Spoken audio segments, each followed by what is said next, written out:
5 سياحة كده بقى كده لحد عمود السواعي أو المتحف الروماني.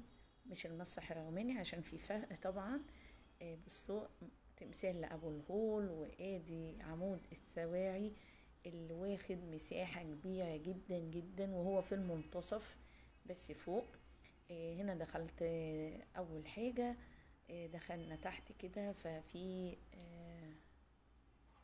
أثارات وأحجار كلها من الجرانيت الأحمر والأسود والبني، منقوش عليها بالفرعوني رموز ونقوشات ورسومات، كلها أكيد بتعبر عن حاجة. بس للأسف ما كانش فيه أي حد يعني بيشرح لك أي حاجة موجودة.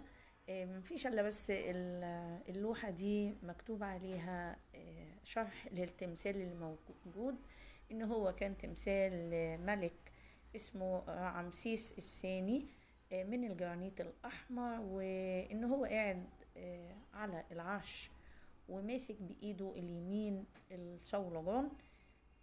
طبعا العروس مش موجودة، معظم التماثيل غير مكتملة، راح عليها الزمن واتعرضت طبعا لزلازل وأيام.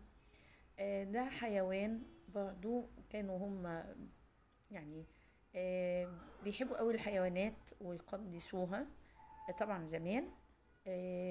العمود السواعي من القرن الثالث أيام الملك بطليموس هو اللي عمله. والمسرح العهد الروماني معروف بأنهم كانوا يعني بيحبوا يعملوا معابد ليهم وليهم طقوس خاصة، ناقشين كل حاجة على جدران العواميد، كلها نقوشات ورموز.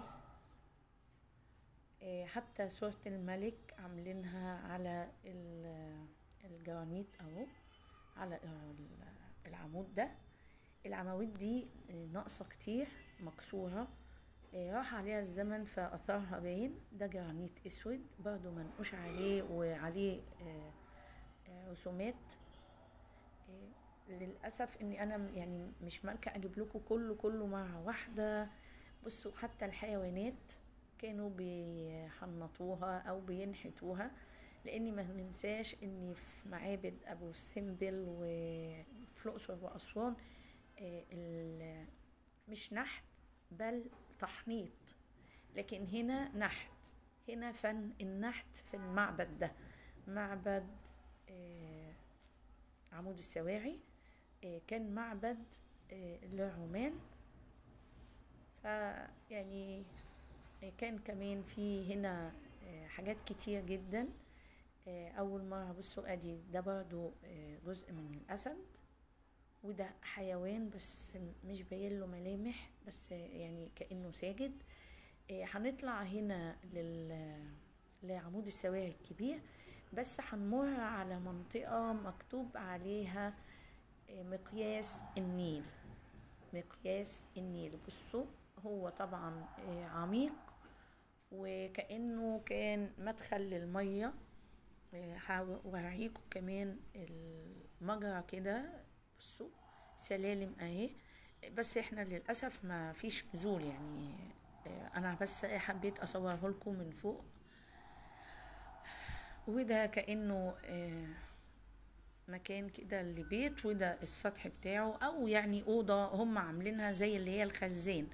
وده باين اهو ان هو كان لمجرى المياه، واللي انا قلت لكم عليه معموله زي اوضه، فهي دي كأنه خزان او مخزن للمياه. ومكتوب يا جماعه انه هو لمجرى مقياس لمياه النيل، يعني معنى كده ان كان النيل او المية بتجري فيه. تعالوا هنا بقى، معلش انا حبيت برضو القط لقطايه كده حلوة. تعالوا بقى كده هنطلع عند السلم. انا طبعا مشيت الحتة دي كلها كده، خلاص وصلنا او قربنا للسلم اللي يطلعنا فوق عند العمود. شايفين الزمن جه عليه برضو فيه شوية شروخات وشوية حاجات عايزة تترمم، بس لازال يقف شامخا آلاف السنين. آه، هنا طلعت الكام سلمة دول، هنا خلاص. بصوا العمود طوله أو ارتفاعه 27 متر، مبني أو قائم على قاعدة من الجرانيت الأحمر. شايفين القاعدة بتاعته من الرخام، وهو أساسا من الرخام، وكلها نحت. كل الحاجات اللي هتلاقيها في معبد أو في متحف عمود السواعي كلها من الجرانيت، سواء الأحمر الأسود البني. بصوا شوفوا قد ايه المساحة اللي حوالين منه. هنا تمثال أبو الهول. قلنا ان تمثال أبو الهول يعني مبني الجسم جسم الوش وش إنسان، ولكن الجسم جسم أسد، رمز من رموز القوة والصلابة. وإن هما فعلا فعلا ينحتوا الحاجات دي على الجرانيت بدون أي استخدام أي مواد تانية غير إنه جرانيت فقط. خلاص هنا احنا لفينا المتحف كله، وهو كله يعني بتلفيه يمين شمال بتوصلي لأي مكان انت عايزاه. هو مفتوح كله طبعا على بعضه، وعندنا زي ما انتم شايفين سلالم مدرجة كده بالخشب وبالطوب. كان في وفد سياحي برضو كانوا بيلفوا في المكان، يا ويلكم بيهم طبعا. هنا بقى المعبد اللي كانوا بانيينه برضو، وكان مكتوب يافطة انه هو معبد للرومانيين، ولكن طبعا اثر الزمن والزلازل يعني اتكسر كله، فما بقاش منه الا البقايا دي. انا حبيت طبعا اوريكم حاجة كده بسيطة من العمود السواعي، بس طبعا لما تروحوا هيبقى افضل بكتير. خدوا اولادكم واحفادكم وروحوا، المتحف حلو قوي وجميل. اشوفكم على خير في زيارة تانية وفسحة تانية جديدة. السلام عليكم.